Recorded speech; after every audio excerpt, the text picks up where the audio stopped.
Hi, so I'm going to go over really quickly the major empires of the classical civilizations that were in existence from about 600 BCE to 600 CE.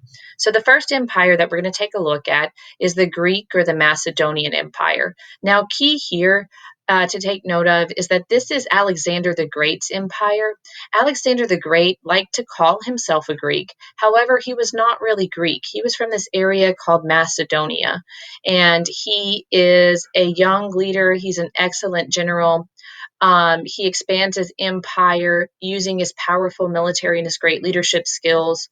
As he expands his empire, he leaves elements of Greek culture all throughout the major cities. One of the main ways that he was able to expand his empire so broadly was that he incorporated a lot of the local officials into his military. And then later, the Macedonian troops, they really didn't like having foreigners in their military. The Persian Empire. When I think of the Persian Empire, I think of the classic example of an empire. So, the Persian Empire, if you'll notice, it covered a lot of the same areas as Alexander the Great. And actually, Alexander the Great does take over a good portion of the Persian Empire. So, the Persian Empire, they were masters at bureaucracy and at governing. They built roads that connected people throughout this vast empire, and this was key to implementing and collecting taxes and also to fostering trade. Overall, the Persians really ruled with a lot of tolerance for other religions. And so by doing this, they were able to maintain their vast empire. The Mauryan and the Gupta Empire, these empires are located on the Indian subcontinent. The first empire, the Mauryan Empire, is the empire of Ashoka. And Ashoka is known as a great emperor who really established Buddhism while he ruled.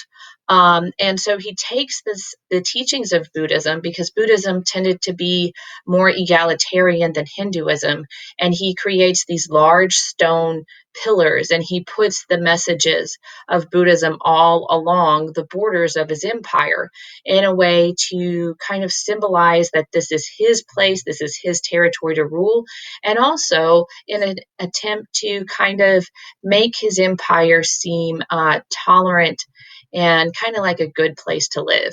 However, after the Emperor Ashoka dies, the next empire, the Gupta Empire, they readopt Hinduism, and Hinduism is still a major religion in the Indian subcontinent. The Qin dynasty and the Han Empire in China. So, Qin, this is actually where the word China comes from. And so, this is the dynasty before the Han. Uh, and the Han are the ones who are going to build the Great Wall. So, you can see how huge this Chinese civilization really was. And for a long time, China was really kind of isolated from the rest of the world. However, because of the farming techniques that existed there in the Yellow River, and because of the people and their belief in Confucianism and this really disciplined type of government, their civilization was really able to prosper. And so, for a majority of history, really, China is a source of wealth for the rest of the world. Rome. I think the Roman Empire is probably one of the most famous empires. So this map shows the Roman Empire at its greatest extent. And so Rome actually starts out as a small city state, and then it slowly expands and takes over this area in the Mediterranean.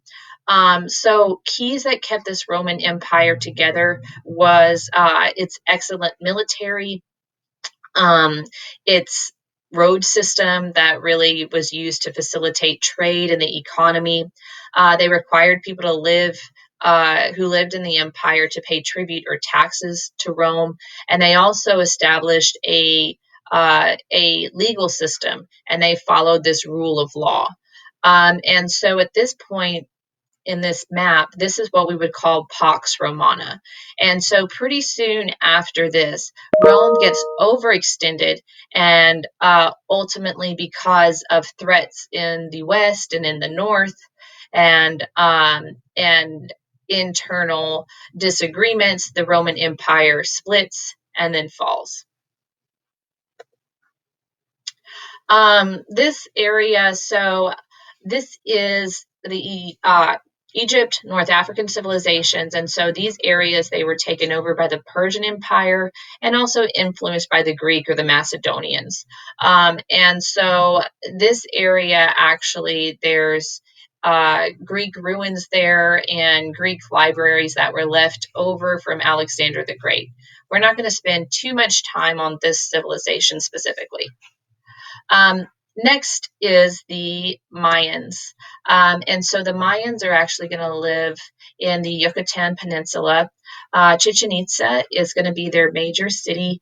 However, they are really not a unified empire. They're more of a whole bunch of little city states that have their own small and independent rule.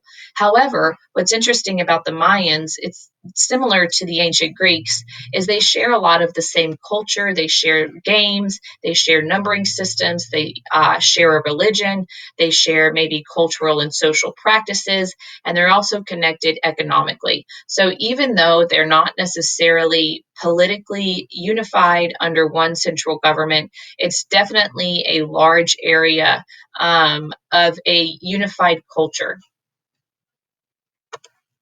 And then finally, the Incan civilization. And so you'll notice that the Incan civilization is much later. And so we will study the Incan civilization with those other civilizations around that same time period. However, I just wanted to include the Incans because they did have an empire and they were masters, kind of similar to the Chinese, at organizing people and bureaucracy and running an efficient government. Um, I won't give you too much more on the Inca. Like I said, we'll get to know them in the next coming weeks.